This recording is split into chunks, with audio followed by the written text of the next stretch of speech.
What's up, gang? Case here with our Metcon for Tuesday, October 27th. This is for our in-gym and our at-home program. We've got 4 rounds for time, 500-meter row, 40 Russian twists, 30 goblet step-overs, 20 push-ups, and then 10 V-ups. Only difference for our at-home WOD is we've got a 400-meter run instead of a 500-meter row. Let's talk about these movements first. Rowing. Last week we talked about setup. This week we're going to talk about sequence of events. So once I'm in a good catch or good setup position, that's this in position, we're going to drive and get everything we can out of our legs with a long arm. Then we're going to lean back 10, 15 degree angle, and then we're going to finish with the arms. I return the exact opposite way. Arms go long, then hips come in, and then I bend those legs. So it's legs, back, arms, back, legs. As I come in, it's okay for that heel to come up just a little bit to get that last stretch, but I still want that distance between my seat and my heel. Biggest flaw I see here is people roll in and they want to let that seat get all the way up to their heels. This might feel good helping me lean back a bit, but I lose power, I lose efficiency, and I'm going to burn out that low back over time. So going over this again, legs, back, arms, back, legs. Strong, powerful pull, and then relax on the way in. Think about it as 1 second pull, 1, 2, return.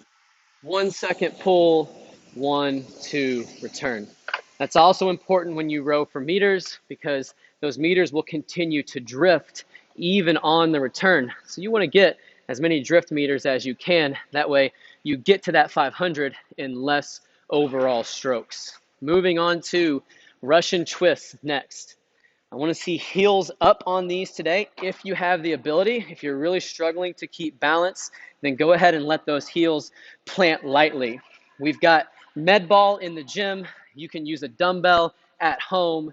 Prescribed weights today is 20 and 14 for med balls. From here, when we twist, look where we're twisting so that our shoulders rotate as well, and we get the best stimulus out of the movement versus just setting the ball down and trying to move quickly.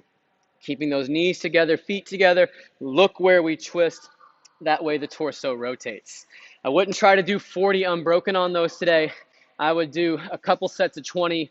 I personally broke it up into sets of 10 to help manage my heart rate during this long workout. From there, we've got 30 lateral step overs. We're going heavier today in the goblet position, not very high on our step over height.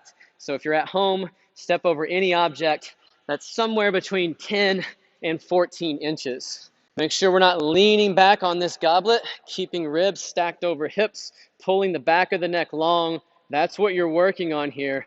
You're working on hip stability, core stability, and posture on this movement. So stay tall, move smooth, and watch your footing stepping over that object.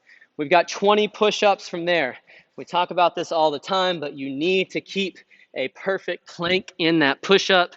Chest and belly, maybe even chin touch the ground. Get up to full extension at the top. Keep those knees locked out. That means I'm squeezing my quads, squeezing my butt, and that's also going to help me facilitate that plank position. If you feel your quads rolling up and down off the ground, as always, grab a box, elevate up. You're going to get a lot more out of the movement if you'll maintain a good plank, keeping elbows close to your side, and use that full range of motion. Once again, you'll always get more out of the movement, keeping good position, using full range versus trying to make it harder and maybe getting sloppy down there on the ground. On those push-ups today, let's back it up one. On those step overs, I'd recommend breaking those into 10s as well because that goblet position gets really hard on the shoulders and chest, and you need to save those shoulders for your push-ups. So I would do 10, set it down, take a few breaths, get back into it until you get to 30. Push-ups, I'd recommend splitting up into 5s. I think that's a small enough chunk that it's manageable. 4 sets of 5 is still going to get you to 20 pretty quick. Finishing up with 10 V-ups today. So fewer reps on this. We're going with a higher technical um, movement on these, but we need to hone in on some specific cues. Our low back should stay on the ground. Our feet and hands should stay off the ground. And then when I connect in the middle, I want those shoulders to come up high, and I want legs and arms to stay perfectly straight. If shoulders aren't coming off the ground very high, if you're bending your knees to get to your feet, or if your low back is coming off the ground in the bottom, then I want you to sub with either a tuck up or an alternating dead bug. 1, 2, you'll count 1 rep per side, because I want you to focus on the foundational piece, which is keeping your low back on the ground. Dead bug is going to be the easiest. Tuck up is going to be the next hardest, and then V up is going to be the hardest version. Whatever version you pick on those, be smart, keep good technique, break them into 5s or 10s. Rounds today, roughly 5 to 6 minute rounds. This workout's probably going to be 20 to 26 minutes for most folks. On that row, get into a good rhythm with that cadence that I talked about. 1 second pull, 2-second return. See what kind of pace per 500 that gives you, and just try to maintain that consistent pace. When it comes to those Russian twists, break those up into 10s. When it comes to 10s or 20s, your goblet step overs, 10s there, just so you can save your shoulders for those push-ups.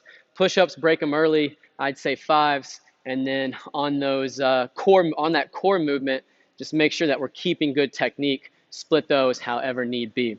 With a longer workout like this, you got to be mentally tough. So first round, you're cruising.